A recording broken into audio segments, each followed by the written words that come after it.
A Venezia e in Veneto nel 2024 sono calati i casi di infortuni mortali sul lavoro, ma emerge un altro dato, ovvero quello delle criticità legate alle fasce d'età dei lavoratori coinvolti, nello specifico i giovanissimi under 24 e gli over 65.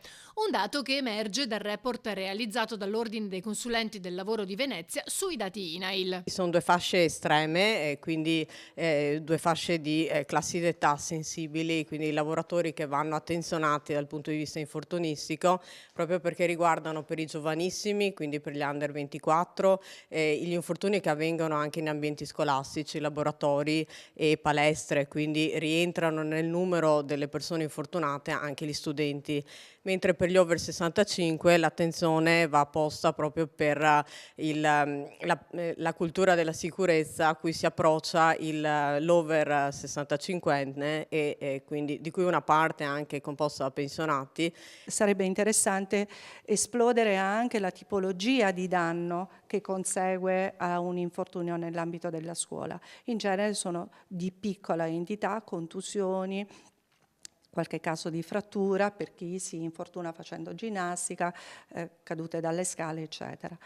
Per le fasce di età ultra 65 anni invece lì c'è una componente importante che è quella della eccessiva sicurezza che nel corso degli anni e dell'esperienza si acquisisce e quindi ho sempre fatto così. Naturalmente va tenuta in considerazione la tipologia di lavoro e la pericolosità delle mansioni. Come agire dunque? La formazione è fondamentale, cioè io devo insegnare alle persone la sicurezza, ma non l'uso del DPI, la cultura della sicurezza. Quello che manca non è dire a una persona mettiti il caschetto, è dire che va allacciato, va messo in una certa maniera, che va utilizzato in una certa maniera. Nel dettaglio, gli infortuni mortali complessivi in provincia di Venezia sono passati dai 23 del 2023 ai 17 del 2024. 5 dei 17 infortuni mortali hanno coinvolto over 55, confermando che l'indice infortunistico più elevato resta quello della fascia 55-64, sia a livello provinciale che regionale. Sul piano regionale, poi, il Veneto registra nel 2024 un totale di 89 infortuni mortali, in calo rispetto ai 112 del 2023.